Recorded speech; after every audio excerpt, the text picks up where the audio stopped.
creed que lo recibirá y os vendrá. En Hebreos 11:6 dice, pero sin fe es imposible agradar a Dios, ¿verdad? Porque es necesario que el que se acerca a Dios crea que le hay y que es galardonador de los que le buscan. Okay.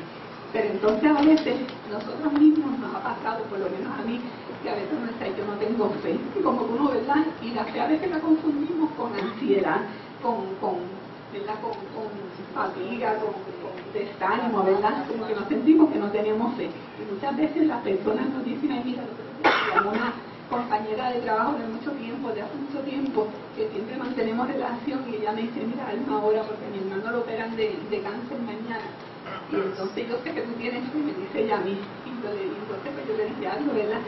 Porque fíjense lo que nos dice en Romanos 12:3, conforme a la medida de fe que Dios repartió a cada uno. O sea, que Dios nos dio una medida de fe a cada uno.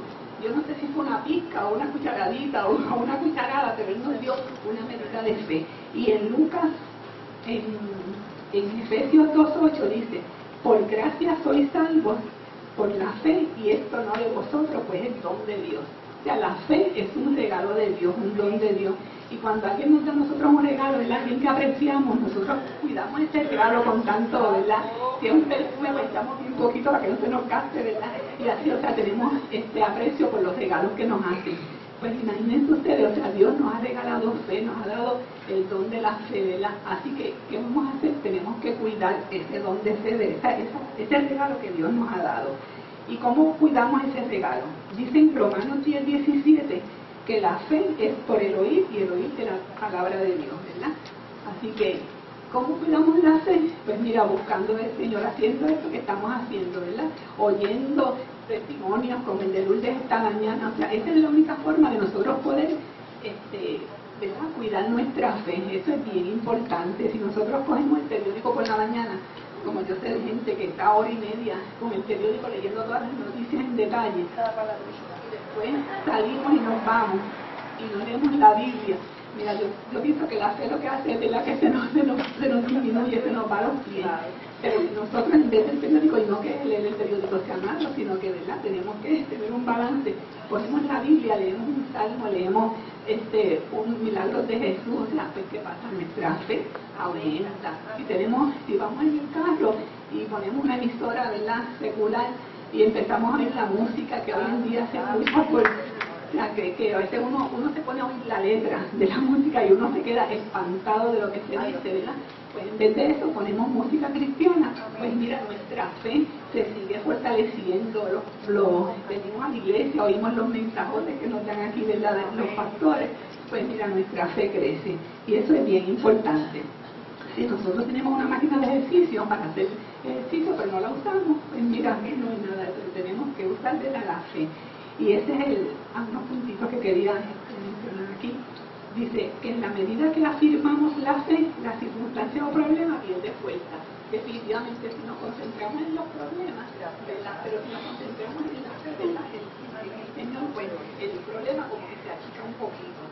Y lo importante que tenemos que recordar, mira, que la fe es ver lo que no es como si fuese, y entender que Dios hace cosas, mira, de cero. Él hace cosas. Hay en Isaías que dice, Él multiplica Él multiplica la fuerza del que no tiene ninguna. O sea, Dios multiplica por cero, como dice una vez el pastor, y Él le da un número, ¿verdad? O sea, que eso es bien importante.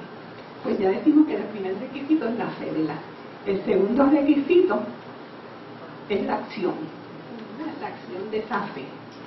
Y aquí quiero considerar 3 milagros que se ha predicado mucho de ellos, los conocemos, ¿verdad?, bien, y que a mí me impresionan mucho.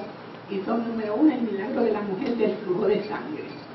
Y ese milagro yo me pongo a pensar en él y en detalle, y uno dice, verdaderamente, si uno tuviera esa fe como esa mujer, dice la palabra, que tenía ese problema de enfermedad, un flujo de sangre, y había gastado todo lo que tenía. O sea, se había empobrecido, y antes no habían planes médicos ni nada de eso, ¿verdad? O sea, ella quedó en bancarrota y no había logrado nada. Y un problema como ese lo que causa es una anemia terrible. O sea, una persona con una hemoglobina baja, ¿verdad?, por la pérdida de sangre, está enmañangada, o sea, no tiene fuerza, tiene hasta fatiga porque la hemoglobina pues ayuda a cargar el oxígeno, ¿verdad?, por el cuerpo, o sea que estaba en una situación de salud precaria. O sea, no, aparte de eso, era marcada en el sentido de que por la ley judía ella no podía estar así en público, me imagino que estaría sola, ¿verdad? O sea que era una situación bien difícil. Yo hasta me pongo a pensar, antes no había lavadora, no había secadora de ropa, para tú lavar ropa tenías que ir a buscar agua al pozo o ir al río, qué sé yo, y o sea con esa situación, o sea, me imagino la ropa, ya que tenía que lavarla, o sea, ropa manchada, no había, ¿verdad? No quiero ser muy gráfica, pero no había toalla sanitaria, o sea, qué situación tan terrible. O sea, uno se pone a pensar en esos detalles y uno dice, no era fácil. Pues, ¿qué pasa? Ella oyó hablar de Jesús y dice, si lo toco, seré sana. Y yo digo, o sea, ella sacó fuerzas de donde no las tenía para salir en busca de Jesús. O sea, es algo, ¿verdad?, que uno como que está en busca de Jesús y lo encontró. Dice que, ¿verdad?, se metió entre la multitud y llegó y tocó el manto de Jesús. Y lo precioso de esto es que Jesús está siempre atento al toque de nosotros. O sea, que toca a Jesús, mira, y Jesús reacciona. O sea, Jesús está pendiente de ese toque nuestro y ella recibió, ¿verdad?, la sanidad. Gloria al Señor. El segundo caso que quiero tocar es el caso del muchacho que tenía un espíritu que dice en Marcos 9, 14 y 29 que ese espíritu lo tomaba, ¿verdad?, y caía en el agua, caía en el fuego, o sea, el daño que se hacía cayendo. Yo me imagino a este papá, uno cuando tiene los hijos enfermos, ¿verdad?, todo lo que uno sufre, pues yo me imagino a este papá detrás de ese muchacho todo el día, mira, ¿verdad?, para protegerlo. Pues él fue, ¿verdad?, hasta donde los discípulos, pero los discípulos no pudieron hacer nada por él, ¿verdad?, porque a veces vamos al sitio equivocado, ¿verdad?, tenemos que ir a Jesús directamente. Y dice que estando ellos con los discípulos hablando, pues aparece Jesús y todos corrieron hacia Jesús. Es lo que tenemos que hacer nosotros cuando estamos en necesidad, ¿verdad? Corrieron hacia Jesús. Él le contó a Jesús lo que le pasaba y Jesús le dice, ¿y tú crees? Y que él dijo, él le dice, no, le dice, bueno, yo pienso que sí, porque tú has hecho milagros, yo, ¿verdad?, he oído de ti, que no, él no le dijo, le dice, creo, o sea, él yo creo, o sea, él no dudó, ayuda a mi incredulidad, o sea, creo, me falta un poquito, ayúdame. Y Jesús le hizo el milagro que él esperaba, ¿verdad? Qué precioso, la verdad que Jesús es tremendo. Y el tercer milagro que quiero mencionar es el del paralítico, que está en Marcos 2:3, que los 4 hombres llevaron a donde Jesús. Aquí en la Biblia no dice que esos hombres eran el papá, el tío, el hermano, o sea, eran 4 amigos. ¿Verdad? Y es bien importante que nosotros sintamos compasión por las personas para las que vamos a orar, para uno ¿verdad?, ponerse en los zapatos de las demás personas.